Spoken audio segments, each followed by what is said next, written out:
अभी तक हम लोग पढ़ रहे थे कि एसएचएम का क्या क्या प्रॉपर्टी है, जो भी हम लोग पढ़ रहे थे। अब हम लोग पढ़ते हैं ना कि कौन कौन सा सिस्टम सिंपल हार्मोनिक मोशन करता तो इनफाइनाइट टाइप का है सिस्टम, लेकिन कुछ स्पेशल टाइप का आपको ध्यान रखना है कि हाँ ये रहता है तो ये एसएचएम करता है, ये रहता है तो ये एसएचएम करता है, मतलब ये एसएचएम करता है। याद रखने से बेनिफिट क्या होगा कि अगर वो एसएचएम कर रहा है तो उसके बारे में सवाल पूछेगा तो एसएचएम की प्रॉपर्टीज उसको बना देंगे। जैसे कैसे समझो कि तुम्हारे सामने में 5 चीज है, जिसमें से 2 एसएचएम नहीं है, 3 एसएचएम है। तो अगर 3 एसएचएम जो है उससे रिलेटेड सवाल पूछेगा तो तुमको पता रहेगा कि वो एसएचएम है, तो एसएचएम की प्रॉपर्टी से बनाओगे। और जो एसएचएम नहीं है उसके बारे में सवाल पूछेगा तो उसमें एसएचएम वाला प्रॉपर्टी नहीं लगाएंगे। वो आपको समझ में आ रहा होगा। ऐसा नहीं जी कि पहले चेक करेंगे कौन एसएचएम है कौन एसएचएम नहीं, यही मेन चीज पढ़ना होता है एसएचएम में, लेकिन लेवल 1 में यही नहीं पढ़ना है, कंपटीशन में यही नहीं करना होता है कि चेक करें एसएचएम है कि नहीं। आपको पहले ही पता होना चाहिए कि ये एसएचएम है, सवाल पूछेगा एसएचएम का प्रॉपर्टी मारेंगे रिजल्ट आ जाएगा। तो बात आपको समझ में आ रहा होगा। तो पहला चीज जो आपको ध्यान रखना है कि सिंपल पेंडुलम जो होता है उसमें एसएचएम होता है, ठीक है। उसका क्या क्या कंडीशन है उसको हम लोग पढ़ते हैं, तो बात समझिएगा। सिंपल पेंडुलम क्या है पहले तो ये समझना है। तो एक स्ट्रिंग में मासलेस और इनएक्सटेंसिबल होना चाहिए, मास भी नहीं होना चाहिए, और ये वाला जो है ना वो इनएक्सटेंसिबल होना चाहिए, मतलब लेंथ भी चेंज नहीं होना चाहिए। और इसमें हम अभी तत्काल दिखाए हैं बड़ा सा बॉडी, एक्चुअली में ये बॉडी बहुत छोटा होना चाहिए, पॉइंट मास होना चाहिए, ठीक है। तो इसको आप क्या करिएगा, इसे छोड़िएगा तो ये ऐसे ऐसे करता है, ठीक है। तो वो एसएचएम के कंडीशन को सेटिस्फाई करता है किसी स्पेशल केस में, वो हम बता रहे हैं। तो देखो ये जो हम लिख रहे हैं ना वो लेवल 1 के लिए नहीं है। क्यों नहीं लेवल 1 के लिए? क्योंकि तुमको ऐसे करना ही नहीं है, तुमको रिजल्ट याद करना है, बनाना है, बस केवल हम ऐसे बता रहे हैं कि कभी भी किसी के बारे में जानना रहता है कि वो एसएचएम कर रहा है कि नहीं कर रहा है, तो इसका 2 कंडीशन होता है, ठीक है। ये हम बोल देते हैं केवल तुमको सुनाने के लिए, ये करना नहीं है तुमको रिजल्ट याद रहेगा, बना लेना है। 1 मिनट में सवाल बनाना है, तो चेक करेंगे एसएचएम है कि नहीं, तो पॉसिबल नहीं, चेक करोगे चेक करते रह जाओगे। तो कभी भी जानना था ना कि कोई पार्टिकल एसएचएम कर रहा है कि नहीं, तो उसको क्या किया जाता है, मेन पोजीशन से कुछ दूर ले जाया जाता है, ठीक है। और वहां पर नेट फोर्स कैलकुलेट किया जाता है। वो नेट फोर्स अगर प्रोपोर्शनल हो गया -x के, तो हम बोलते हैं कि एसएचएम है, नहीं है तो हम लोग बोलते हैं कि एसएचएम नहीं है, ठीक है। या एक कंडीशन ये भी होता है खास करके एंगुलर वाला में कि आप उसको क्या करिए कि मीन पोजीशन से कुछ एंगल पर ले जाइए और टॉर्क कैलकुलेट करिए, ठीक है। और टॉर्क के भी हिसाब से आ जाता है कि d2 थीटा बाई dt2 अगर प्रोपोर्शनल है -थीटा के, तो वो क्या होगा, एसएचएम होगा। ये सब बताया जाता है, लेवल 1 में हम नहीं बताना चाह रहे हैं, इसका कोई यूज नहीं है तुमको, ठीक है। तो जिसको देखना रहेगा अपना देख लेगा टॉर्क वाला के हिसाब से, इसका यूज नहीं है, तुमको सीधे रिजल्ट याद रहना चाहिए क्या, कि सिंपल पेंडुलम स्मॉल एंगल के लिए क्या करता है, एसएचएम करता है। सिंपल पेंडुलम में एंगल अगर लार्ज हो जाएगा तो वो एसएचएम नहीं करेगा, ऑसिलेटरी मोशन करेगा, ये ध्यान रखिएगा। थ्योरेटिकली भी पूछ सकता है, ठीक है, थ्योरेटिकली भी पूछ सकता है जी कि सिंपल पेंडुलम में क्या किया गया कि स्ट्रिंग को 60 डिग्री पर से छोड़ा गया है, तो बताइए कि मोशन क्या है। तो एक चीज ध्यान रखिएगा, एंगल जब कम होगा तब सिंपल पेंडुलम कैसा बिहेव करता है, सिंपल हार्मोनिक मोशन के जैसा। एंगल ज्यादा रहेगा तब कैसा बिहेव करेगा, ऑसिलेटरी। वो एक्चुअली डेरिवेशन में आता है कि एंगल जब कम होता है तब ये sin थीटा थीटा होता है, वो सब उतना नहीं करो, तुम सीधे रिजल्ट याद रखो, ठीक है। एक बार फिर से ये चीज हम बस केवल इसलिए कर दिए हैं ना कि कोई बच्चा को देखना रहेगा तो एक बार देख लेगा, उसको सेटिस्फेक्शन मिल जाएगा कि भाई टॉर्क कैलकुलेट किया गया यहाँ पर से, तो ये वाला तो क्या है, इसी पॉइंट के अबाउट है, तो ये वाला टॉर्क प्रोड्यूस करेगा तो mg sin थीटा इनटू ये वाला डिस्टेंस हो गया। अब किए हैं उधर और आ रहा है इधर तो माइनस लगता है। ये सब पढ़ाया जाता है लेवल 2 में, जिसमें कि 2 मिनट 2.5 मिनट में सवाल बनाना है। आपको तो 1 मिनट वाला है, ये सब तो करने ही नहीं है। तो इसी से क्या होता है ना कि यहाँ पर चला आता है। ठीक है, आपको अगर पढ़ना है तो यहाँ से पढ़ना है। पहला चीज, simple pendulum simple harmonic motion show करता है कब, जब एंगल क्या हो, कम हो, एंगल ज्यादा होगा तो ऑसिलेटरी मोशन होगा। ठीक है, ये रटे हुए रहना, थ्योरी भी पूछ सकता है। याद रखना है कि सिंपल पेंडुलम का टाइम पीरियड कितना होता है, जैसे छोड़ोगे ऐसा करके तो ऐसे ऐसे करेगा, तो टाइम पीरियड कितना होता है, तो 2 पाई अंडर रूट L/G होता है। ये रटे हुए रहना।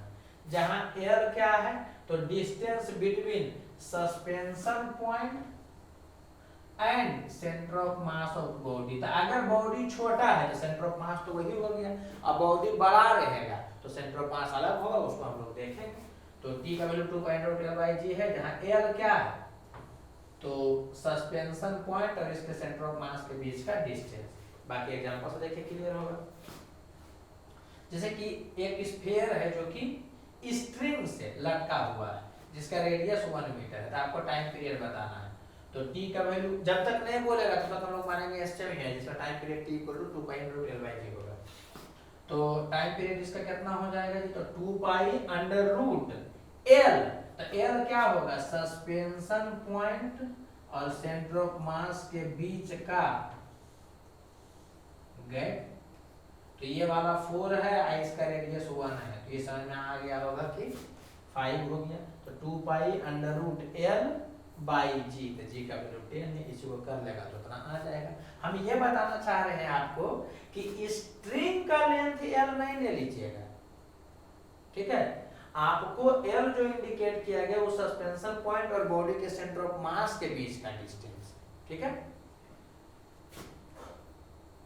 अगर इस क्वेश्चन को आप देखिएगा तो एक स्ट्रिंग से, मासलेस स्ट्रिंग से क्या किया है, एक बॉडी को लटका दिया गया। एक चीज ध्यान दीजिएगा जी, सिंपल पेंडुलम तभी होगा जब किसी मासलेस स्ट्रिंग या रड से किसी मास वाले बॉडी को आप लटकाइएगा, तब होगा। ठीक है, तो स्ट्रिंग से इसको लटका दिया गया था, टाइम पीरियड बोल रहा था। फिर से ये बॉडी छोटा नहीं है, इसमें L कैसे कैलकुलेट होगा, इसका सेंटर ऑफ मास और सस्पेंशन पॉइंट के बीच का डिस्टेंस। तो ये दिया है 6, ये 4 है, तो सेंटर ऑफ मास तो होगा 2 पर, तो ये 2 हो गया, ये 6 हो गया, तो L का वैल्यू आप समझ गए होंगे कि 8 हो जाएगा।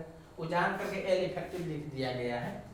कभी भी पॉइंट मास नहीं रहेगा तो L के जगह पर हम लोग यूज करेंगे ना L इफेक्टिव। L इफेक्टिव मतलब इफेक्टिवली कितना लेंथ का स्ट्रिंग लटका दे कि टाइम पीरियड वही है, वो आप बात समझ रहे होंगे। तो suspension point and centre of mass के बीच का दूरी 8 हो गया, तो 8/10। इसमें गलती होता है बच्चा से, वो क्या करता है कि स्ट्रिंग का लेंथ ही ले लेता है। L उसके दिमाग में बैठा था कि स्ट्रिंग का लेंथ है ना, वो पॉइंट मास होगा तब बड़ा रहेगा, तो सेंटर ऑफ मास और सस्पेंशन पॉइंट के बीच का दूरी देखेंगे। इसमें कुछ है नहीं, इसमें क्या बताएं, बस ध्यान रख लेना है आपको। ठीक है, अब देखो कुछ एग्जाम्पल है जो गुजरेगा तुम्हारे आंख से तो क्या होगा कि ज्यादा क्लियर होगा। बोल रहा है कि कोई किड है, वो झूला पर झूल रहा था। ठीक है, तो ये समझ में आ रहा होगा कि झूला पर झूल रहा था तो सेंटर ऑफ मास कुछ यहाँ पर होगा उसका। अब ये बच्चा क्या है ना कि खड़ा हो गया, तो ये बच्चा जैसे खड़ा होगा तो समझ में आ रहा होगा कि सेंटर ऑफ मास क्या होगा, कुछ ऊपर जाएगा, तो सेंटर ऑफ मास ऊपर जाएगा। ये वाला हो गया सस्पेंशन पॉइंट, एक तरह समझ लो झूला जहां से लटका हुआ रहेगा, तो सस्पेंशन पॉइंट है। तो पहले क्या था कि ये वाला लेंथ था सेंटर ऑफ मास और सस्पेंशन पॉइंट के बीच का डिस्टेंस यही ना था जी। और अब क्या है कि बच्चा जैसे ही खड़ा होगा तो सेंटर ऑफ मास यहाँ पर चल जाएगा इस बच्चा का, तो ये समझ में आ रहा होगा कि अब जो L इफेक्टिव होगा वो क्या होगा, कम होगा। तो ये समझ में आया कि बच्चा जब खड़ा होगा तो उसका सेंटर ऑफ मास ऊपर जाएगा, तो सस्पेंशन पॉइंट से कम डिस्टेंस हो जाएगा, तो L घट जाएगा। और T का वैल्यू होता है 2 पाई अंडर रूट L/G। तो एल है जो कि घटेगा तो टाइम पीरियड भी घटेगा, फ्रीक्वेंसी बढ़ेगा। तो वही वो लिखा हुआ कि किड है जो कि ऊपर माने खड़ा होगा तो ऊपर एक तरफ उसका सेंटर ऑफ मास होगा, तो क्या होगा, एल डिक्रीज होगा। एल डिक्रीज होगा तो टाइम पीरियड डिक्रीज होगा, क्योंकि 2 होता है। और टाइम पीरियड डिक्रीज होगा तो फ्रीक्वेंसी क्या होगा, ज्यादा होगा। ऐसे ही पूछ सकता है कि कोई बच्चा झूल रहा था तो क्या है कि 1 सेकेंड में मान लो कि 2 बार ऐसे ऐसे होता था पहले, अब क्या है कि वो ऊपर खड़ा हो जाएगा उसी झूला पर, तो अब 1 सेकेंड में पहले से ज्यादा बार ऐसे ऐसे होगा या कम होगा। तो आप समझ गए कि एल घटेगा तो टाइम पीरियड घटेगा तो फ्रीक्वेंसी बढ़ेगा, मतलब ज्यादा तेजी से है जो कि वो झूला इधर उधर होने लगेगा। तो बात आप तक पहुंच रहा होगा, ठीक है। अब ये क्वेश्चन जो है इसको भी क्या है कि देखे हुए रहिए, देखे रहिएगा तभी दिमाग क्लिक करेगा, अदरवाइज क्या है कि दिमाग नहीं क्लिक करेगा। पहले सबसे पहले ये सवाल दिया गया था रेशनिंग हॉलीडे में, उसके बाद फिर क्या है कि बहुत सारा बुक दिया, फिर कंपटीशन में इसको पूछा। देखो इसमें क्या है ये समझना, ये अपने आप में एक स्पेशल टाइप का क्वेश्चन है, इसलिए आंख से गुजारा जाता है, ठीक है। इसमें तो क्या होता है ना कि बच्चा का दिमाग क्लिक करता है, ये बताते तो सोचते तो दिमाग क्लिक करता, वो जान के इसलिए बताएं ताकि देखा हुआ रहेगा तो और जल्दी क्लिक करेगा, ठीक है। या ऐसे भी दे सकता था जी कि पहले बच्चा खड़ा होकर करके ही झूल रहा था, अब बैठ गया, तो पहले खड़ा था सेंटर ऑफ मास यहाँ था, अब बैठ गया सेंटर ऑफ मास नीचे आएगा, तो एक तरह से सस्पेंशन पॉइंट और सेंटर ऑफ मास के बीच का डिस्टेंस बढ़ गया था। एल बढ़ जाता तो टाइम पीरियड क्या होता, बढ़ जाता, तो फ्रीक्वेंसी घट जाता, मैंने धीरे धीरे इसे होने लगता। तो आप धीरे धीरे नहीं, मतलब कम तेजी से ऑसिलेट होता। चलिए अब क्या है कि इस क्वेश्चन को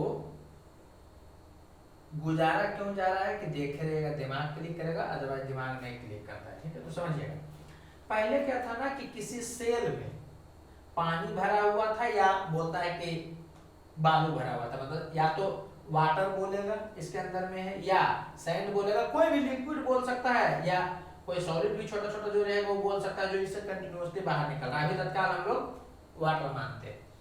तो सस्पेंशन पॉइंट तो ये वाला है और इस पूरे सिस्टम का सेंटर ऑफ मास यहाँ पर है, तो ये समझ में आ रहा होगा कि एल इफेक्टिव जो आप बोलते तो वो इतना होता, ठीक है। अब क्या है ना कि इसमें एक होल है, तो इससे क्या होगा कि पानी जब गिरेगा तो ये तो समझ में आ रहा होगा कि पहले जहां सेंटर ऑफ मास था इसका, अब पानी गिर रहा है तो सेंटर ऑफ मास नीचे आया होगा, तो जैसे नीचे आएगा तो ये तो समझ में आ रहा होगा कि एल इफेक्टिव का वैल्यू बढ़ेगा। तो एल इफेक्टिव का वैल्यू बढ़ेगा इसका मतलब क्या हो गया कि एल बढ़ेगा तो टाइम पीरियड बढ़ेगा। तो ये समझ में आ रहा होगा कि पहले के रिस्पेक्ट में सेंटर ऑफ मास जब नीचे आया तो एल इफेक्टिव बढ़ा तो टाइम पीरियड क्या हुआ, बढ़ा। ये आपको समझ में आ रहा होगा, तो टाइम पीरियड जो है वो बढ़ गया। अब और पानी नीचे गिरेगा तो सेंटर ऑफ मास और नीचे आएगा, तब तो अब एल इफेक्टिव कितना होगा। तो ये समझ में आ रहा है कि इसके रिस्पेक्ट में भी टाइम पीरियड क्या होगा, और बढ़ेगा, ठीक है। अब समझिएगा क्या होता है कि पानी गिरेगा तो सेंटर ऑफ मास नीचे आएगा, लेकिन एक समय ऐसा भी होता है ना कि सेल का मास वाटर के मास से डोमिनेट होने लगता है, तो अब वाटर नीचे गिरेगा तो सेंटर ऑफ मास ऊपर चढ़ेगा। ये हम फील भी करवा दे सकते हैं, लेकिन फील कराएंगे ना तो थोड़ा सा उलझ जाओगे। तो हम तुमको क्या कर रहे हैं कि डायरेक्ट यहाँ पर पहुंचाते हैं, तो थोड़ा सा दिमाग क्लिक करेगा कैसा ऐसा है, समझिएगा बात। यहाँ पर सेल का सेंटर ऑफ मास कहाँ पर है, तो सेल का सेंटर ऑफ मास तो कंटिन्यू यहीं पर है, और वाटर है उसका सेंटर ऑफ मास नीचे है, तो ओवरऑल सेंटर ऑफ मास आपको यहाँ पर आया सिस्टम का। अच्छा पानी पूरा निकल जाएगा तो कहीं समझ में आएगा कि पानी जब पूरा निकल जाएगा तो केवल सेल ऐसे बचा हुआ रहेगा, और सेल अगर ऐसे बचा हुआ है तो सेंटर ऑफ मास फिर से यही वाला हो गया, और सेंटर ऑफ मास जब यही हो गया तो एल का वैल्यू उतना ही हो गया जितना पहले था, ठीक है। तो ये आपको समझ में आ गया होगा कि पहले पानी गिरेगा तो सेंटर ऑफ मास नीचे आएगा, और उसके बाद फाइनली सेंटर ऑफ मास जो है वो कहां पर हो जाएगा, तो वहीं पर हो जाएगा जहां पर पहले था। तो इसमें कहानी यही होता है ना कि पहले पानी गिरता है, ठीक है, तो सेंटर ऑफ मास नीचे आता है, फिर एक समय के बाद क्या होता है ना कि सेल का मास जो होता है वो डोमिनेंट होने लगता है किस पर, वाटर के मास पर। तो फिर क्या होता है कि वाटर जैसे से निकलता है, सेल अपने हिसाब से सेंटर ऑफ मास को जो कि ऊपर करता है, फाइनली जब गिर जाएगा तो सेंटर ऑफ मास वहीं पर आ जाएगा। हम जानबूझ करके बहुत नहीं समझाना चाह रहे, ओवरऑल तुम याद रखना कि अगर कंटिन्यूअसली जो है वाटर या सैंड जो भी बोलेगा वो गिरते रहेगा तो सेंटर ऑफ मास पहले नीचे आएगा, तो फीलिंग आ रहा होगा, और finally centre of mass initial जगह पर होगा। तो कोई भी चीज पहले घटा है और फाइनली उतना ही है जितना पहले था, इसका मतलब वो बढ़ा भी होगा। तो यही इसमें कहानी होता है कि एल इफेक्टिव जो होता है वो पहले इंक्रीज करता है, सेंटर ऑफ मास नीचे आया तो एल इफेक्टिव क्या हुआ, इंक्रीज किया, देन क्या होता है, डिक्रीज करना स्टार्ट होता है and becomes equal to initial value. शुरू में इसके और इसके बीच का एल था, फाइनली भी इसके और इसके बीच का क्या है, एल है। ये तो आपको समझ में आ रहा होगा, ठीक है। और बीच में क्या होता है, घटने वाला भी बच्चा समझ में आता है, बढ़ने वाला में क्या होता है ना कि समझा दिया जाता है। अब और भी 2-3 को डायग्राम बनाते हैं ना, तो इसका मास और इसका मास के हिसाब से भी समझाते कि ऊपर चल रहा है, लेकिन वो सब सोचो नहीं, सीधे तुम रख ले रहा क्या कि जैसे जैसे गिरेगा सेंटर ऑफ मास नीचे आएगा, फिर एक समय के बाद ऊपर चढ़ने लगता है, फाइनली उतनी में आता है। ये समझना जी, टाइम पीरियड जितना था फिर क्या होगा, टाइम पीरियड बढ़ना स्टार्ट होगा क्योंकि एल बढ़ना स्टार्ट होगा, और उसके बाद इस जगह से क्या होगा, टाइम पीरियड घटना स्टार्ट होगा, और टाइम पीरियड घट कर कर कर करके फाइनली क्या होगा, इक्वल हो जाएगा इनिशियल के। पहले क्या है कि टाइम पीरियड बढ़ा क्योंकि लेंथ बढ़ा, और उसके बाद फिर क्या है कि टाइम पीरियड घटा क्योंकि लेंथ घटा, ठीक है। और फाइनल वाला और इनिशियल वाला टाइम पीरियड क्या हो जाएगा, सेम हो जाएगा। क्यों, क्योंकि टाइम पीरियड को मास से नहीं मतलब है, टाइम पीरियड को किससे मतलब है, तो जी तो बदल नहीं रहा है, 2π/L/g, तो जी तो बदल नहीं रहा है, एल बदल रहा है, ठीक है। तो मास का तो कोई लोचे नहीं, एल पहले बढ़ा और फिर एल घटने लगा। बात आपको समझ में आ गया होगा। तो ये क्वेश्चन पहले रश्मि खलीली में दिया था, फिर एक कंपटीशन में पूछा, IIT में पूछा, और भी क्वेश्चन कंपटीशन पूछा। तो आपको ये ध्यान रखना, ये वाला दिमाग क्लिक नहीं कर पाता था, देखे रहिएगा दिमाग क्लिक कर जाएगा। ये सब तो क्या है कि दिमाग बच्चा का क्लिक कर देता है, नहीं भी देखता है तो क्लिक कर देता है, लेकिन दिखाया इसलिए जाता है कि देखे हुए रहेगा तो जल्दी क्लिक करेगा, ठीक है। तो आई होप क्लियर हो गया होगा, ठीक है।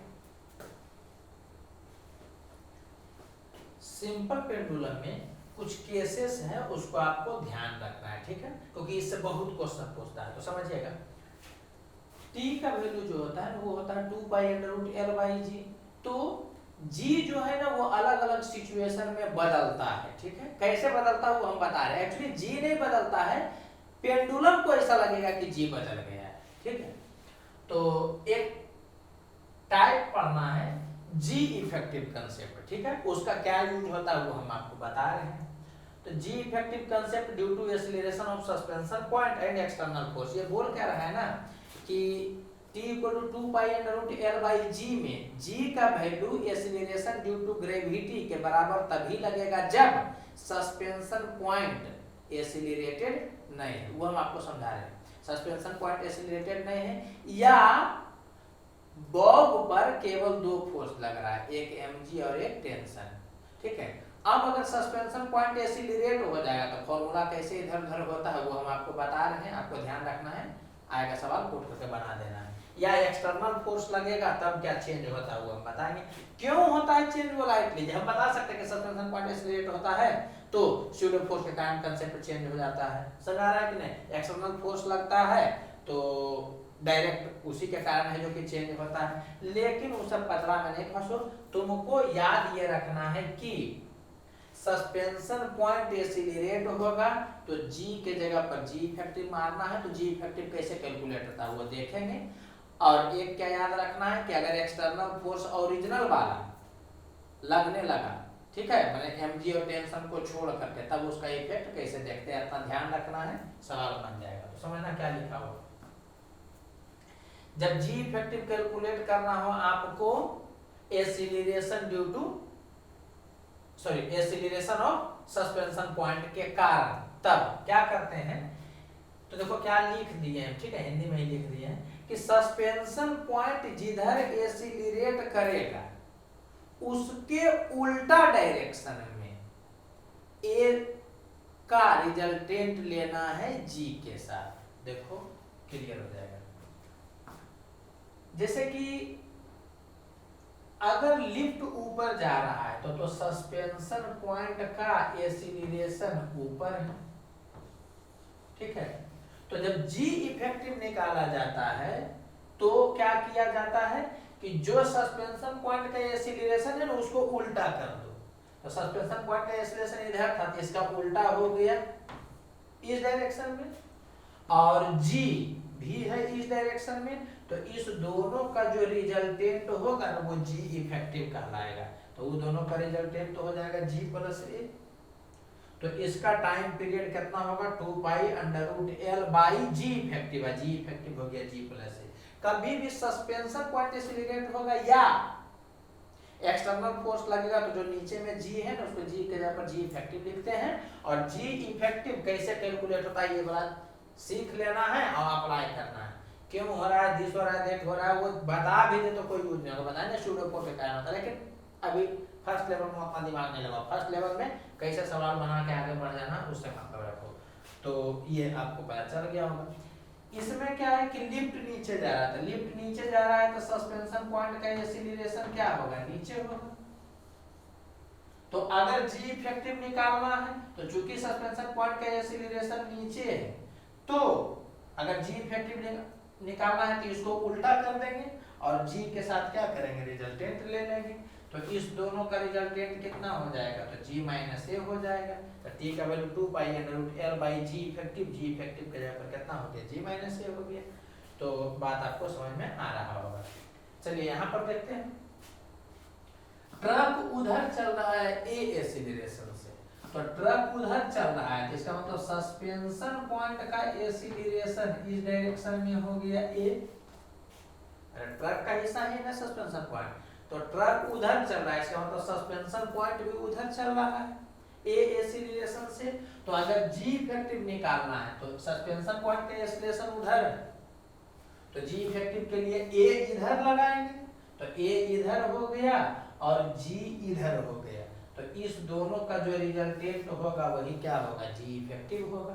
तो इसमें आ रहा होगा ए है या जी है उसके बीच में 90 डिग्री है, तो जी इफेक्टिव तो आपको समझ में आएगा कि अंडर रूट ए स्क्वायर प्लस जी स्क्वायर होगा, ठीक है। तो टाइम पीरियड कैसे कैलकुलेट होगा, तो 2 pi under root L by ji effective, तो जी इफेक्टिव ये वाला पुट कर देंगे तो चल आएगा। अच्छा एक चीज ये भी ध्यान रखना है, तो सूडो फोर्स से भी एक्सप्लेन किया जाता है न्यूटन्स लॉ में, लेकिन आप ध्यान रखिएगा कि अगर इस डायरेक्शन में मतलब हॉरिजॉन्टली सस्पेंशन पॉइंट एक्सीलरेट हो रहा है, तो जिस डायरेक्शन में एक्सीलरेट होगा उसके उल्टा डायरेक्शन में डिफ्लेक्ट होगा, उस सूडो फोर्स के कारण होता है। अब खाली ध्यान रखना है कि उल्टा डायरेक्शन में डिफ्लेक्ट होगा, अब वर्टिकल से कितना एंगल बनाएगा, तो tan theta equal to a by g बन गया, ठीक है, या थीटा का वैल्यू कितना होगा तो tan inverse a by g होगा। तो आपको ध्यान रखना है, बात पहुंचा।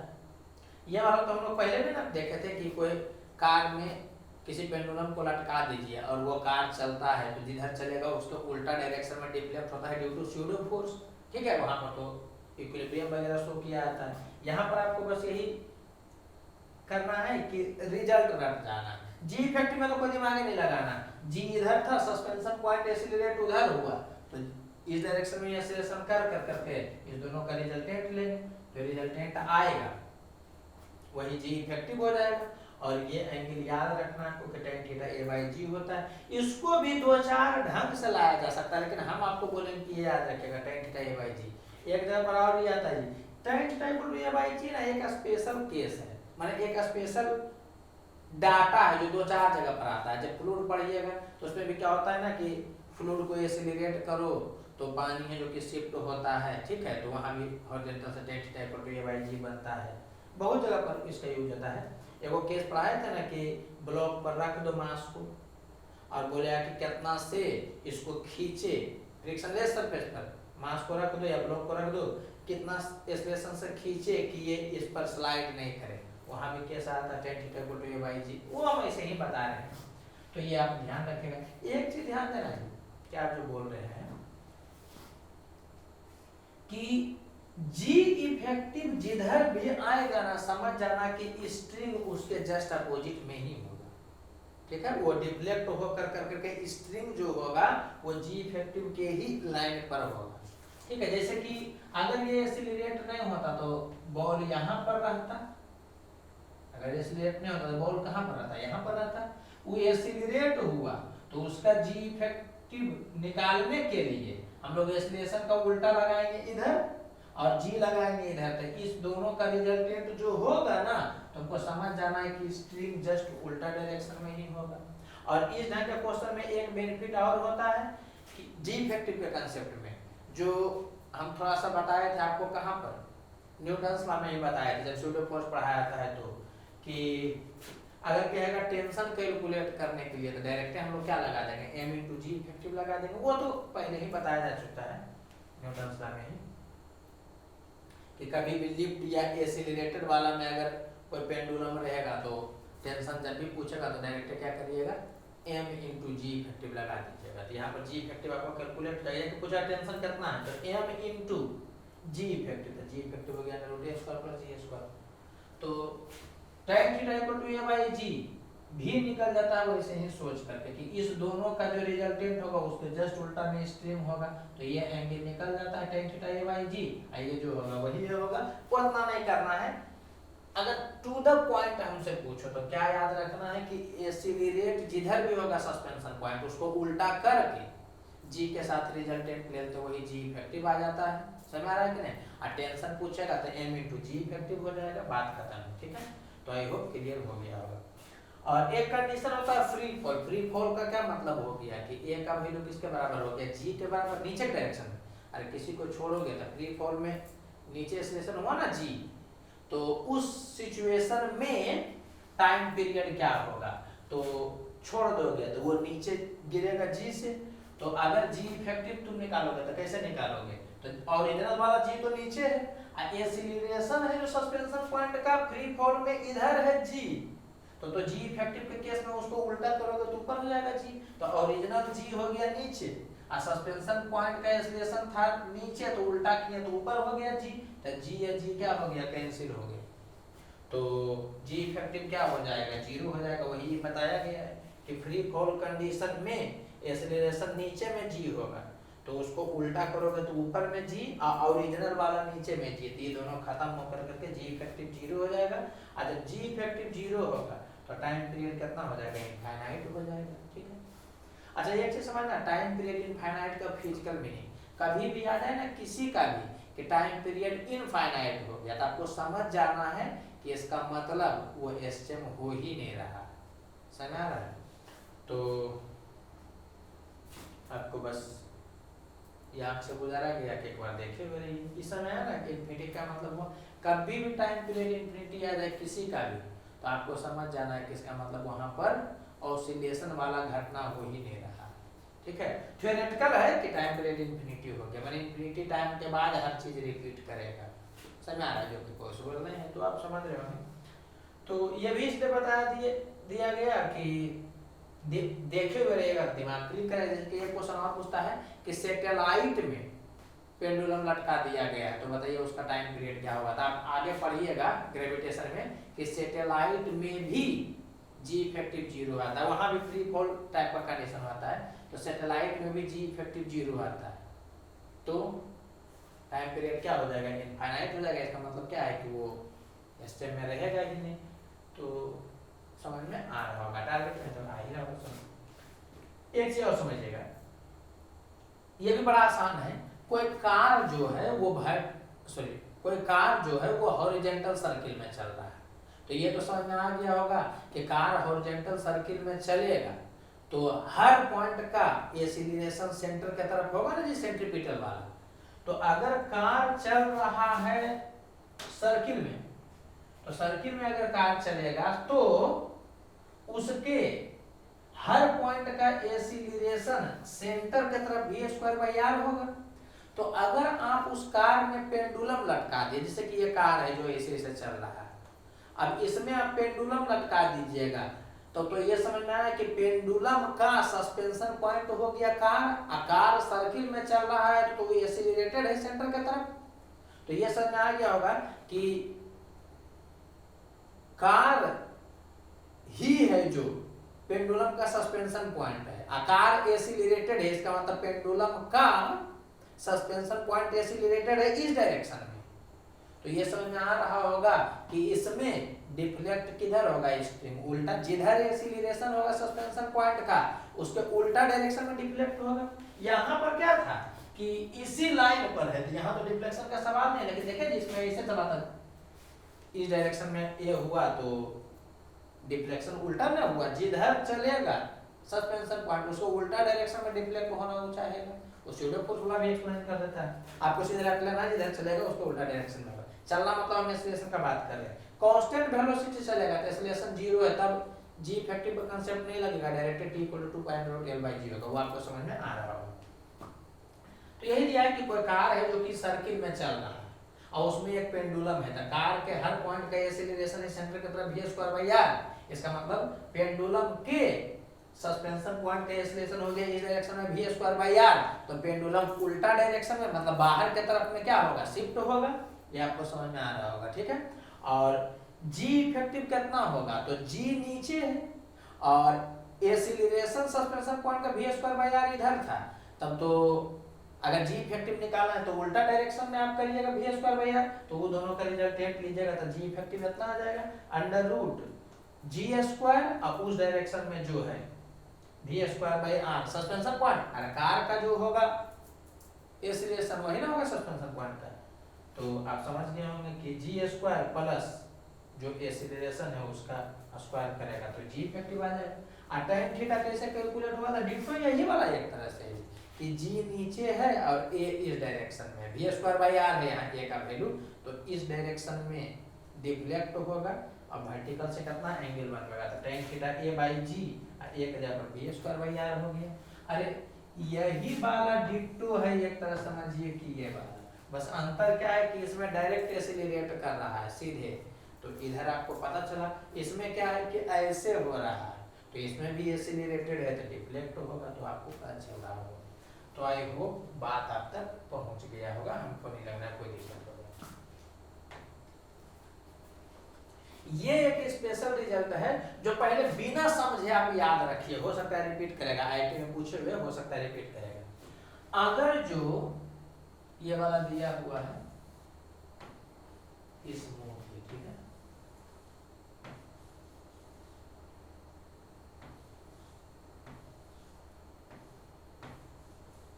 इस मोड सर्विस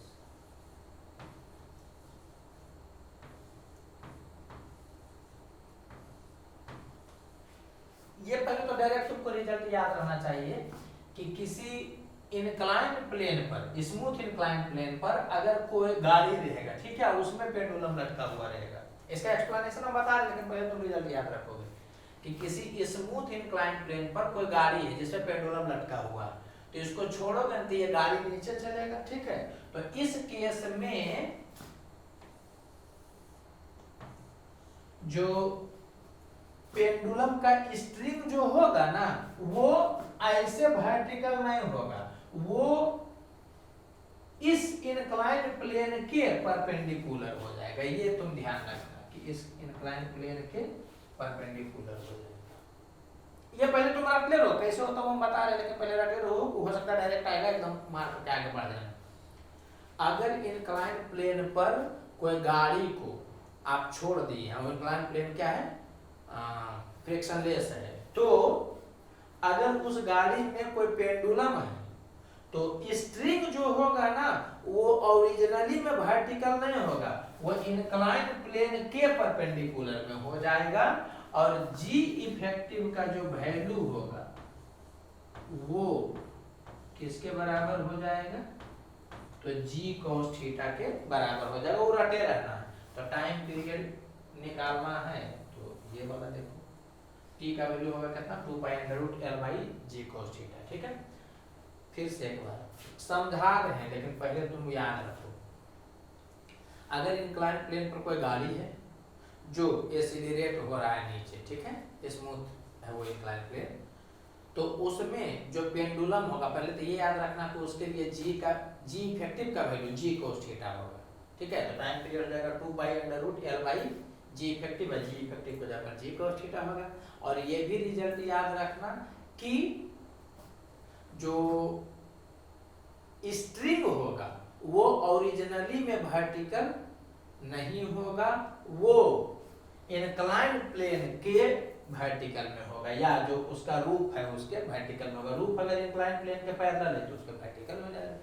ऐसे रूप में भी हमको इंटरेस्ट नहीं, हमको इंटरेस्ट है किसमें, जो इंक्लाइंड प्लेन है उसके वर्टिकल होगा। अब कैसे होता है ये समझो, पहले तो रट लेना, होता रट करके मार करके आगे बढ़ जाना है, ये बात खाली समझा दे रही। तो अगर ये वाला इस पर है इंक्लाइंड प्लेन पर, तो ये एसिलेरेट होगा, तो इसका एसिलेरेशन समझना, कार का एसिलेरेशन हम मान लेते हैं कार है, तो कार का एसिलेरेशन तो हो जाएगा जी साइन थीटा। अरे इंक्लाइन स्मूथ इंक्लाइन सरफेस पर किसी को रखते हैं तो एसिलेरेशन कितना होगा उसका जी साइन थीटा, तो पूरे कार का एसिलेरेशन हुआ जी साइन थीटा। इसका मतलब क्या हो गया कि जो सस्पेंशन पॉइंट है पेंडुलम का, उसका भी एसिलेरेशन इस डायरेक्शन में हो गया जी साइन थीटा। अरे पेंडुलम का सस्पेंशन पॉइंट कार है और कार का एसिलेरेशन इस डायरेक्शन में है जी साइन थीटा, इसका मतलब पेंडुलम के सस्पेंशन पॉइंट का एसिलेरेशन इस डायरेक्शन में है जी साइन थीटा। तो सस्पेंशन पॉइंट एसिलेरेट ना कर गया, तो अगर जी इफेक्टिव कैलकुलेट करना है तो कैसे कैलकुलेट करेंगे जी इफेक्टिव हम लोग, तो इस पर जी जो लग रहा था ओरिजिनल वाला उसका और इसका एसिलेशन इस डायरेक्शन में है, तो इस डायरेक्शन में एसिलेशन कर करके रिजल्टेंट लेंगे। तो इसमें किया क्या गया एक बार समझ लो, तो ओरिजिनल जी है ये वाला ओरिजिनल जी, तो इसको कंपोनेंट में इधर तोड़ा गया तो जी कोस थीटा हो गया, इधर तोड़ा गया तो जी साइन थीटा हो गया। तो ओरिजिनल जी को कंपोनेंट में तोड़िएगा तो ये जी कोस थीटा हो गया, ये जी साइन थीटा हो गया।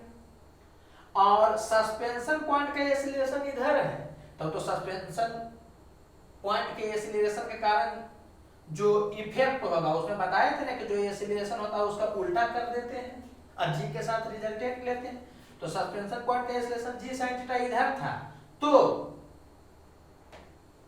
सस्पेंशन पॉइंट का एसिलेरेशन इस डायरेक्शन में जी साइन थीटा था, तो उसका उल्टा किया था इस डायरेक्शन में जी साइन थीटा हुआ। ये कौन हो गया, ये वाला, ये हो गया सस्पेंशन पॉइंट का एसिलेरेशन इधर होने के कारण उल्टा डायरेक्शन में, और जी का रिजल्टेंट एक्चुअली में करना क्या था, जो जी है और इसका एसिलेरेशन इधर है तो इस डायरेक्शन में हो गया जी साइन थीटा, तो इसका और इसका रिजल्टेंट लेना था। तो इसका और इसका रिजल्टेंट लेना दिक्कत होता, हम क्या किया ना कि इसको इस डायरेक्शन में कंपोनेंट में तोड़ दिए, तो इसका और इसका रिजल्टेंट अब एक तरह से हो गया इसका और इसका रिजल्टेंट। ये वाला जी साइन थीटा है, ये वाला जी साइन थीटा है, और इसका इस डायरेक्शन में भी कंपोनेंट कितना है जी साइन थीटा है, तो ये दोनों कैंसिल हो जाता है, केवल यही बचा हुआ रहता है। हम इतना बोलना भी नहीं चाहिए, लेवल 1 में कह लिया कि हम बच्चा पढ़ाते हैं को ध्यान रखते रहता है। ठीक है, तो जो बताया जा रहा है उसको ध्यान रखिए, वहां पर आ जाएगा, टिक मार करके आगे बढ़ जाइएगा। ठीक, अब होगा क्या ना कि तुम इसको सुनो सोचो, काम नहीं होना है, काम क्या है तुमको याद रहेगा तो बनेगा, तुम सबको नहीं बनेगा। लेवल 2 में पूरा कंसेप्ट समझाया था कि हाँ ये है जी वो है जी, ठीक है। लेवल 1 में लगता है कि बच्चा को नहीं देखे, तो ठीक है, इसलिए हम क्या है कि हम ज्यादा इधर उधर करना नहीं चाह रहे हैं तुम लोगों को। कंसेप्ट है जो कि थोड़ा कम समझो, टाइप ध्यान रहेगा, वहां पर बैठोगे सब देखा देखा हो जाएगा, एग्जाम के बाद आओ तो वहां सब देख लेते। तो एक्सप्लेनेशन बस यही है कि सस्पेंशन पॉइंट का एसिलेरेशन इस डायरेक्शन में जी साइन थीटा, तो उसको उल्टा करेंगे और जी के साथ रिजल्टेंट लेंगे, बस इतना ही है कहानी। अब रिजल्टेंट लेने के लिए इसको ऐसे ऐसे तोड़ दिया गया, दोनों बैलेंस कर दिया, केवल ये बच गया, वो अपना दिमाग नहीं लगाना, तुमको डायरेक्ट रिजल्ट याद रखना है कि पेंडुलम जो है इंक्लाइंड प्लेन के परपेंडिकुलर डायरेक्शन में हो जाएगा स्ट्रिंग, और जी इफेक्टिव का वैल्यू जी cos थीटा, टाइम पीरियड पूछेगा 2 पाई जी cos थीटा कर दोगे बात खत्म। ठीक है, तो बस इतना ही तुम ध्यान रखो, काम हो जाएगा। ये समय है ना कि अगर जो पूछ देगा कि पेंडुलम वर्टिकल से कितना एंगल बना रहा है, इस समय है कि वर्टिकल से ये एंगल बन गया, तो कैसे निकलेगा देखो तुम, इसके परपेंडिकुलर ये वाला है और इसके परपेंडिकुलर ये है, तो ये अगर थीटा है तो ये भी थीटा है। तो रियलिटी में पेंडुलम जो है वो वर्टिकल में नहीं है, वर्टिकल से थीटा एंगल बना करके, या ये बोल सकते हो कि इंक्लाइन प्लेन के परपेंडिकुलर है। ठीक है, तो जो भी पूछेगा आपसे, ठीक है, न्यूमेरिकल भी पूछ सकता है, तब देख लीजिए। चलिए अब क्या है कि आपको बोल रहा है कि एक्सटर्नल फोर्स जब लगेगा तब जी इफेक्टिव कैसे कैलकुलेट करते हैं। ठीक है, पहले क्या पढ़ रहे थे कि सस्पेंशन पॉइंट एक्सीलरेट करेगा तब जी इफेक्टिव कैसे कैलकुलेट करेगा। तो सस्पेंशन पॉइंट का एक्सीलरेशन उल्टा डायरेक्शन में कर करके जी के साथ रिजल्टेंट ले लेते थे, तो जी इफेक्टिव आ जाता था और क्या करते थे, फॉर्मूला में मार देते थे, और स्ट्रिंग किधर होता था तो जी इफेक्टिव जिधर होता था उसका उल्टा डायरेक्शन में होता था। ये सब कुछ आपको अभी बता चुके हैं। ठीक है, अब थोड़ा समझिएगा, अगर ओरिजिनली में कोई फोर्स लग रहा है पेंडुलम पर, एक्सीलरेशन नहीं हो रहा है अभी, ठीक है, ऐसा भी हो सकता है कि एक्सीलरेशन हो जाए, सस्पेंशन पॉइंट का फोर्स हो लगे, लेकिन अभी तत्काल वो नहीं बताया गया। एक बार बताया गया कि सस्पेंशन पॉइंट का एक्सीलरेशन है, इस पर कोई ओरिजिनल बाहर से फोर्स नहीं लग रहा है, मतलब mg और टेंशन को छोड़ करके कोई फोर्स नहीं लग रहा है। और एक केस पढ़ना है क्या कि एक्सीलरेशन नहीं है, सस्पेंशन पॉइंट का बाहर से फोर्स लग रहा है, तो बड़ा आसान है, देखो कैसे, जो फोर्स लगेगा ना बाहर से उसके कारण एक्सीलरेशन निकाल लेना, तो जो फोर्स होगा उसको मास से डिवाइड करना, तो एक्सीलरेशन निकल गया, और अब उस एक्सीलरेशन का जी के साथ रिजल्टेंट लेना। अंतर क्या है दोनों में, सस्पेंशन पॉइंट जब एक्सीलरेटेड रहता था तो उल्टा डायरेक्शन में ए को लगा करके जी के साथ रिजल्टेंट लेते थे, और अगर ओरिजिनल फोर्स लगेगा तो जिस डायरेक्शन में फोर्स लग रहा है ना उसी डायरेक्शन में एक्सीलरेशन निकाल कर करके जी के साथ रिजल्टेंट ले लेंगे, यही अंतर है। ठीक है, क्योंकि यहाँ ओरिजिनल फोर्स है, उसमें आता है कंसेप्ट स्यूडो फोर्स का, तो उल्टा हो जाता है, ओरिजिनल फोर्स लगेगा तो जैसा डायरेक्शन है डिट्टो वैसा ही होगा। तो देख लो, पूछा है नहीं, आपको बोला है कि इस पेंडुलम पर क्यू चार्ज है, इलेक्ट्रिक फील्ड इधर आप मार दिए, ठीक है, तो इस पर इस डायरेक्शन में एक्स्ट्रा फोर्स लगेगा कितना, क्यू इंटू ई, समझ रहे होगे, इस पर इस डायरेक्शन में फोर्स कितना लगेगा, क्यू इंटू ई, तो एक्सीलरेशन इस डायरेक्शन में एक्स्ट्रा कितना होगा, क्यू ई बाई एम। तो जी इफेक्टिव कैसे कैलकुलेट करेंगे, तो एक्सीलरेशन इधर है और जी भी इधर है, तो दोनों का रिजल्टेंट ले लेंगे। ये मत सोचना जी कि एक्सीलरेशन इधर है तो उल्टा करेंगे, वो सस्पेंशन पॉइंट के एक्सीलरेशन वाला होता है, यहाँ ओरिजिनल फोर्स लग रहा है, तो ओरिजिनल फोर्स लगेगा तो जिधर ओरिजिनल डायरेक्शन होगा ना एक्सीलरेशन का उसी का जी के साथ रिजल्टेंट नहीं, तो जी इफेक्टिव का वैल्यू कितना हो गया, जी प्लस क्यू बाई एम हो गया। ठीक है, तो टाइम पीरियड निकल जाएगा। इसमें क्या है कि इलेक्ट्रिक फील्ड इधर मारे हैं, इस पर माइनस क्यू है, तो इलेक्ट्रिक फील्ड इधर है और नेगेटिव चार्ज है, तो फोर्स ऊपर लगेगा, तो ऊपर में फोर्स लगेगा कितना, क्यू, और एक्सीलरेशन कितना हो जाएगा, तो फोर्स ऊपर लग रहा है तो एक्सीलरेशन भी ऊपर होगा, तो एक्सीलरेशन हो गया कितना, क्यू बाई एम ऊपर, और जी है जो कि नीचे, तो ये दोनों का रिजल्टेंट लोगे तो नेट इधर कितना आ गया, तो जी माइनस क्यू बाई एम हो गया। इसी को फॉर्मूला में जी इफेक्टिव में मार दोगे तो चला आएगा, तो हमको नहीं लगा कोई दिक्कत है। अब बोल रहा है कि इस पर क्या था, क्यू चार्ज था, क्यू चार्ज था और इलेक्ट्रिक फील्ड इधर आप अप्लाई किए, तो उस डायरेक्शन में एक्सीलरेशन होगा क्यू बाई एम इस डायरेक्शन में, और जी है जो कि इस डायरेक्शन में, तो इस दोनों का रिजल्टेंट इतना ही हो जाएगा जी इफेक्टिव।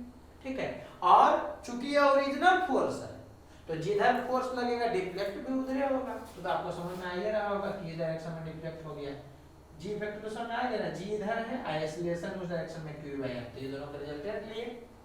अच्छा, इससे कितना एंगल बन जाएगा, तो कॉमन चीज है कि इस दोनों का जो रिजल्टेंट है उसका उल्टा डायरेक्शन में स्ट्रिंग होगा, अभी ना पता है कि जो जी इफेक्टिव होगा उसका उल्टा डायरेक्शन में स्ट्रिंग होगा, तो इस दोनों का रिजल्टेंट जो होगा उसके उल्टा डायरेक्शन में स्ट्रिंग होगा, तो इस दोनों का रिजल्टेंट इससे कितना एंगल बनाता हो तो आराम से निकल जाएगा, tan थीटा का वैल्यू कितना हो जाएगा, तो इससे निकाले तो ये नीचे होगा ऊपर होगा, तो tan थीटा का वैल्यू a/g हो जाएगा। और जो यहाँ एंगल है वही वहाँ एंगल होगा। बात समझ में आ रहा होगा। फिर से एक बार, इस डायरेक्शन में एक्सेलरेशन q/m है, इधर g है, तो ये दोनों का रिजल्टेंट जो होगा वही क्या होगा, g इफेक्टिव होगा। तो g इफेक्टिव कैसे होगा, तीन दोनों का रिजल्टेंट निकालिए चला है। अब कितना यहाँ एंगल बना रहा होगा, तो इस दोनों का जो रिजल्टेंट होगा उसका जस्ट उल्टा में स्ट्रिंग होगा, तो रिजल्टेंट ऐसे है तो स्ट्रिंग ऐसे। ये बात आपको समझ में आ रहा होगा। तो जो यहाँ एंगल है वही यहाँ एंगल होगा, तो ये वाला तो निकल ही जाएगा आपको। तो अगर ये थीटा है तो tan थीटा का वैल्यू कितना हो जाएगा, अरे इस दोनों के बीच में 90 डिग्री एंगल था, तो इस दोनों का जो रिजल्टेंट है वो एक से कितना एंगल बनेगा, तो tan थीटा इक्वल टू, तो जिससे देखना है तुमको एंगल वो नीचे रहेगा, दूसरा वाला ऊपर रहेगा। तो आपको समझ में आ रहा होगा। तो वेक्टर का बात है, तो ये क्लियर हो गया होगा। ठीक है, एक रिजल्ट आप याद रखिएगा क्या, कि अगर किसी बॉल को लिक्विड में डाल दिया जाता है, किसी बॉल को लिक्विड में आप डाल दीजिएगा तो एक एक्स्ट्रा बॉयंसी फोर्स लगेगा। तो इसमें जी इफेक्टिव कैसे निकलता हो पहले ये समझो। तो जी तो लग ही रहा है, और एक एक्स्ट्रा कौन लगने लगा, बॉयंसी फोर्स। एक चीज समझ में आ रहा होगा जी, हम लोग टेंशन को छोड़ कर करके जी इफेक्टिव देखते हैं। ठीक है, टेंशन को साइड रखिएगा, एगो जी हो गया एक्सेलरेशन ड्यू टू ग्रेविटी, और एक एक्स्ट्रा फोर्स लगेगा उसके कारण एक्सीलरेशन देखते हैं, और वो दोनों का रिजल्टेंट लेते हैं। ये समझ में आना चाहिए, टेंशन को छोड़ देते हैं। तो यहाँ पर क्या होगा जी कि टेंशन को छोड़ देगा तो वो mg लगेगा और ये को बायंसी लगेगा, तो एक्स्ट्रा फोर्स तो बायंसी ना हुआ, तो जी तो नीचे हो गया, और ऊपर में बायंसी फोर्स लग रहा है, एक्सीलरेशन कितना हो जाएगा, तो बायंसी बाई मास हो जाएगा, F/m होगा। ठीक है, तो इसको कैलकुलेट तुम कर सकते हो, लेकिन उससे बचा रहे हैं आपको। ठीक है, आप सीधे याद करिएगा कि अगर लिक्विड में आप किसी बॉब को या बॉल को डाल दीजिएगा तो जो जी इफेक्टिव होता है वो होता है g into 1 minus sigma by रो। अरे यहीं से चला है, लेकिन आप यहाँ रिजल्टेंट कितना होगा बताओ तुम। अगर यहाँ पर g इफेक्टिव कैलकुलेट करना रहेगा तो कैसे होगा, तो g नीचे था, बायंसी ऊपर था, तो एक्सेलरेशन बायंसी का ऊपर हो गया, तो यहाँ पर हो जाएगा कितना, g minus b by m, और वही बायंसी को खोल दिया जाता है, बॉब का volume into rho of liquid, और उसके हेल्प से जो कि आ जाता है। ठीक है, तो आप ये रखते रहिएगा कि अगर लिक्विड में डाल देगा तो जी इफेक्टिव कितना हो जाएगा, g into 1 minus sigma by rho. ठीक है, ये आप रखते रहिएगा, जहाँ सिग्मा क्या है लिक्विड वाला है और रो किसका है, बॉडी का है। ठीक है, तो ये रखते हुए रहेगा। तो इसमें अगर पूछ जाए टाइम पीरियड कितना होगा, तो 2 pi root L by ji effective है। जी इफेक्टिव याद रखना चाहिए, इसका एक जगह नहीं, इसका 2-3 जगह पर यूज है, तो ध्यान रखिएगा कि जी इफेक्टिव कितना होता है, g into 1 minus sigma by rho. ठीक है, तो वो रखते हुए रहिएगा, आएगा तो मार दीजिएगा। अच्छा, यहाँ एक चीज समझिएगा, क्या है क्वेश्चन में बोल रहा है ना कि एक नीचे में सीट है जो पॉजिटिवली चार्ज है। ठीक है, और यहाँ पर जो है वो एक मेटालिक बॉल है जो न्यूट्रल है। ये मेटालिक बॉल क्या है, न्यूट्रल, चार्ज नहीं है। तो ये जो मेटालिक बॉल न्यूट्रल है, तो आपको बताना है कि इसका टाइम पीरियड जब ये नहीं रहता प्लेट उसके रिस्पेक्ट में अब क्या होगा, ज्यादा होगा कि कम होगा। मैंने ये बोलना चाह रहे हैं कि नीचे में प्लेट नहीं है, सीधे क्या है कि एक बॉब लटका हुआ है, तो उसका टाइम पीरियड 2.2L/g हो जाएगा। अब ये मेटालिक प्लेट ला दिया गया है तो इसका टाइम पीरियड क्या होगा, बढ़ेगा घटेगा, इस ढंग की बात किया। तो ये समझिएगा थोड़ा सा जी। अभी माना गया है कि बॉल का कुछ साइज होगा थोड़ा सा, तो समझिएगा ये न्यूट्रल है, तो अगर ये वाला इंसुलेटर रहता तो क्या है कि न्यूट्रल है, ये पॉजिटिव है, तो कुछ हो भी नहीं करता। ठीक है, लेकिन ये चूंकि मेटालिक दिया है, ये प्लस है, तो समझ में आ रहा है कि नीचे में माइनस टाइप का ऊपर में प्लस टाइप का इंडक्शन होगा। ये समझ में आ रहा होगा कि ये वाला इसको क्या करेगा कि नीचे के डायरेक्शन में नेट खींचेगा। ये तो आपको समझ में आ रहा होगा, इलेक्ट्रोस्टैटिक में ये पढ़ना है। ठीक है, इलेक्ट्रोस्टैटिक पढ़ लें आप, चूंकि टारगेट में है, तो मैंने अभी नहीं भी पढ़े होंगे तो क्या है कि पहले से पढ़े हुए होंगे जी। तो ये समझिएगा, ये क्वेश्चन ही दिया गया जान के कि न्यूट्रल है, तो बच्चा लगेगा क्या है कि नहीं खींचेगा। चूंकि वो मेटालिक है तो ये प्लस वाला उसमें इंडक्शन करेगा, तो नीचे में माइनस आएगा, ऊपर में प्लस होगा। तो ये वाला क्या किया, ओवरऑल इस बॉब को नीचे खींचा, तो इस समय ना उस बॉब पर वो एक्स्ट्रा फोर्स नीचे लगा, तो जी भी नीचे ही था, इसके कारण जो फोर्स लगा उसका भी एक्सीलरेशन नीचे ही हुआ। अरे ये सब यही ना पढ़ाए थे कि जो एक्स्ट्रा फोर्स लगा उसके कारण एक्सीलरेशन निकालते हैं। तो यहाँ ये समझ में आ गया होगा कि जी इफेक्टिव जो होगा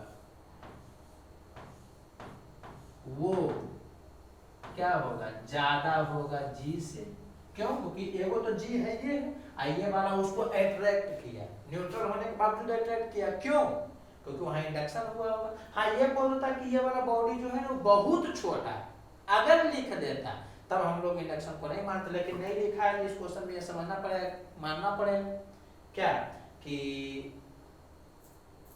उसमें इंडक्शन होगा। एक समझना, जब तक नहीं मानता है बॉडी को छोटा ही मानते हैं, लेकिन इस प्रॉब्लम का इंटेंशन कुछ अलग है, क्योंकि वो दिया हुआ ही है चार्ज। तो जब तक वो नहीं मानेगा तो सोचेगा ही, मैंने क्या कहता है, जब तक वो नहीं मानेगा तब तक वो सही बना ही नहीं सकता है।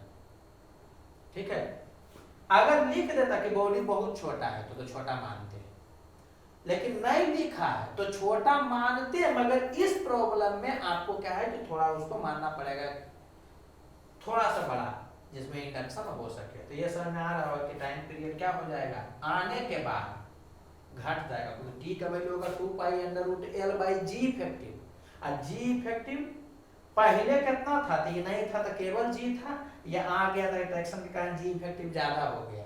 तो टी का value 2 pi under root L by ji effective, तो जी इफेक्टिव पहले के रिस्पेक्ट में बढ़ गया तो टाइम पीरियड घट जाएगा।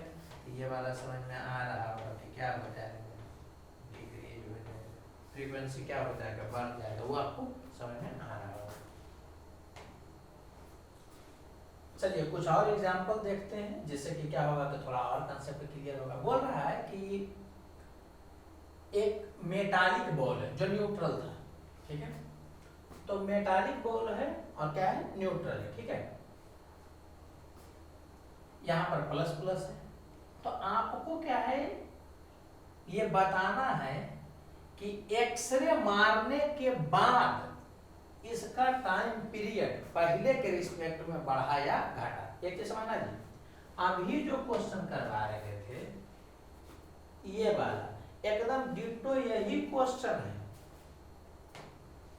ये वाला, लेकिन उसमें अंतर क्या है कि पहले क्या था कि एक्सरे नहीं मारा गया था, पहले क्या था केवल ये था, तो ये क्या करता था कि इंडक्शन करता था, यहाँ पर माइनस किया यहाँ प्लस किया, तो ये खींचता था, और खींचता था तो क्या होता था कि जी पहले से था, इसके खिंचाव के कारण भी एक्सीलरेशन इधर हुआ तो जी इफेक्टिव बढ़ जाता था।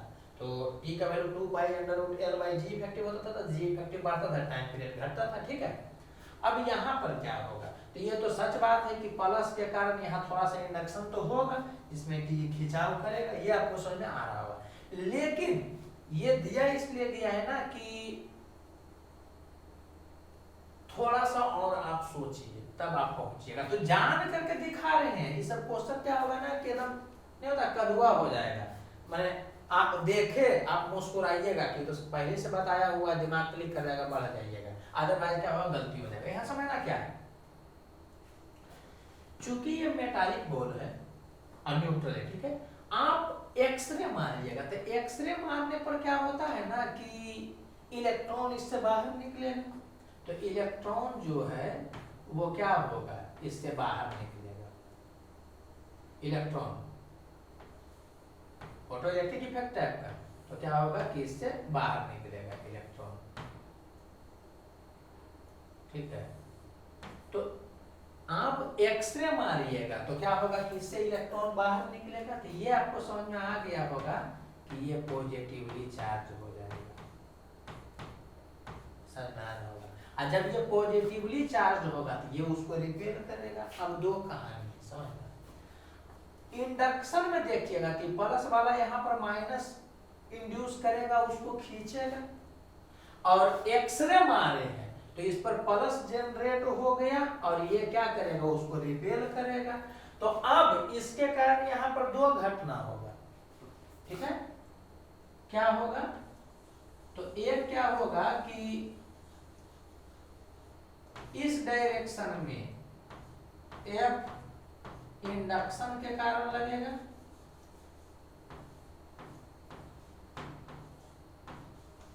और इस डायरेक्शन में ड्यू टू पॉजिटिव चार्ज के कारण लगेगा, क्योंकि एक्सरे मारा गया तो इलेक्ट्रॉन बाहर निकला तो पॉजिटिव चार्ज आया, ड्यू टू पॉजिटिव चार्ज।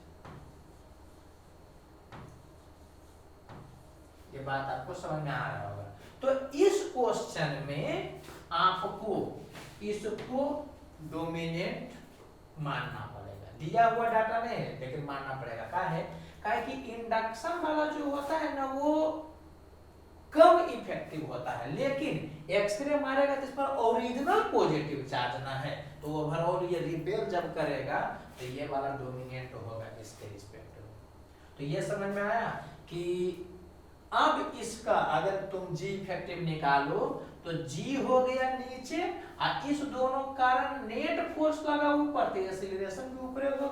तो ये समझ में आ गया होगा कि G इफेक्टिव इसका घट जाएगा, पहले केवल G था अब क्या हुआ G और इस दोनों का ऊपर हो गया तो एक्सीलरेशन भी ऊपर हो गया, तो G इधर है एक्सीलरेशन ऊपर है एक्सटर्नल फोर्स के कारण, तो वो दोनों का रिजल्टेंट क्या हो गया, कम गया। और जब कम जाएगा तो क्या होगा, टाइम पीरियड बढ़ जाएगा, कोई t का वैल्यू 2π√L/g होता है। तो ये ध्यान देना है, गलती नहीं हो जाए, g के साथ जो होगा टाइम पीरियड के साथ उल्टा होगा, तो बात आप तक पहुंच गया होगा। ठीक है, तो इसमें और इसमें अंतर पता चल गया होगा। यहाँ पर केवल इंडक्शन देखना था और यहाँ पर इंडक्शन और एक्सरे कारण जो उस पर पॉजिटिव चार्ज आया है, एक्सरे कारण नहीं आया है, एक्चुअली एक्सरे मारा तो इलेक्ट्रॉन बाहर निकला, इलेक्ट्रॉन बाहर निकलने के कारण उस पर पॉजिटिव चार्ज आया। ठीक है, तो ये उसको क्या किया, रिपेल किया। अच्छा एक चीज समझ में आ रहा है, अगर यहाँ पर क्या कर देता माइनस कर देता, तो माइनस करता तो यहाँ इंडक्शन होता प्लस का, तो ये उसको अट्रैक्ट करता, एक्सरे मारते तो इस पर प्लस आता था, फिर ये अट्रैक्ट करता, तब तो अगर यहाँ पर माइनस कर दोगे तो इंडक्शन के कारण भी खींचेगा और यहाँ प्लस है तब भी खींचता, तो दोनों केस में खींचवे करता, तो नेट क्या होता, किसी डायरेक्शन में एक्सीलरेशन होता, तो G इफेक्टिव बढ़ जाता, टाइम पीरियड घट जाता, सब क्लियर होगा। यहाँ पर जी तुमको ऐसे भी फंसा सकता है, देखना कैसे उल्लू बनाता है, बोलेगा कि यहाँ पॉजिटिव चार्ज रख दिया गया तो देखा गया कि यहाँ पर टाइम पीरियड जो है पहले के रिस्पेक्ट में घट गया, यही भी पूछ सकता है कि टाइम पीरियड क्या हुआ, तो पता चल गया कि इंडक्शन करंट खींचेगा तो टाइम पीरियड क्या होगा, मतलब G इफेक्टिव बढ़ेगा टाइम पीरियड घटेगा।